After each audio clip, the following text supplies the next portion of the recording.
As students head back to campuses in the U.S. and the U.K., there are growing concerns about instances of potential sexual abuses and assaults being collated and shared right now on social media.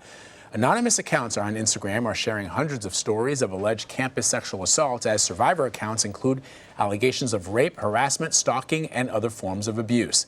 I want to bring in CBSNews.com reporter and producer Haley Ott, who wrote a recent article on the problem for the network. She's joining us now to talk about this. So, Haley, walk us through your reporting. What'd you find? Hi, Vlad. Thank you for having me. So in June and July, a number of accounts were created at universities in Scotland, England, Northern Ireland, and all across the United States. And they were created by people who hid their identities and said that if you're a student at our college, or you ever have been a student, and you want to share a story of being sexually assaulted at the university, you can submit it anonymously to our account and we will publish it anonymously. And within days, a number of those accounts had received dozens of stories, and since that time have published hundreds of stories of sexual assault.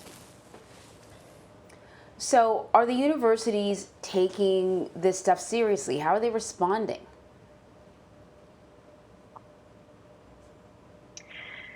It really varies university by university. Some have been really proactive in working with the people who are running these accounts to come up with plans or hopefully solutions to deal with this issue.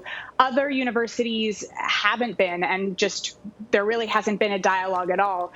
But I do think it's important to say that this is a universal problem at universities around the world. In the United States specifically, RAINN, which is the organization that runs the National Sexual Assault Hotline, says that 23% of women and 5.4% of men will be forcibly have been forcibly sexually assaulted when they were in college. And RAINN says that reporting levels of these sexual assaults that happen on college campuses are lower than on average because people often know their attackers. And so if the reporting process goes poorly for them, or then that's a deterrent. And also, often they just don't want to get someone in trouble who they know. So the social media accounts are anonymous. How are universities able to vet the information on them?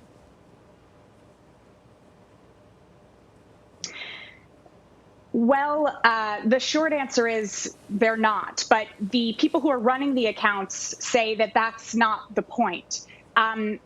The people who are running the accounts created them to share stories of sexual assault on campus for survivors to feel like they're not alone. One account administrator at Brown, the person who runs that account there, told me that she was inspired by the Me Too movement, where, as you'll recall, in 2017, people came forward with their stories of being sexually assaulted. But in doing that, they shared their identities, and often that came at a really high cost for people. She said that she was inspired by the Me Too movement and also the Black Lives Matter movement, which has been really successful in using Instagram accounts to share stories of racism at institutions, to create these spaces to both give survivors the opportunity to share their stories and feel like they're not alone, and also show the scale of the problem and show that it's really a systemic issue. Yeah, just looking at some of your reporting and looking at least one of the Instagram pages that you identify, I mean, some of these stories are truly horrifying. And I think at times when it comes to sexual assault on campus, sometimes it sort of falls into this category of people are drinking and then people are sort of behaving in a messy manner.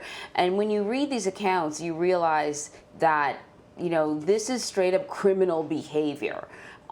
What surprised you the most in doing this reporting?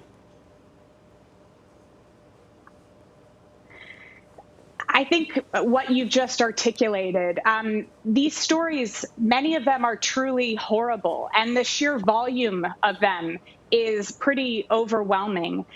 Also, what surprised me was the people that I spoke to who are running these accounts were all survivors themselves. And I was surprised at the really negative experiences they had in the reporting process if they chose to do that, either with law enforcement or with their universities.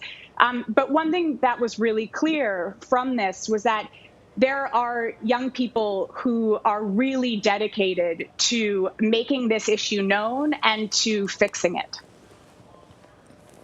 Well, you know, you gotta shed light on it if you want to do anything to change it. Haley, thank you so much for your reporting. It's great.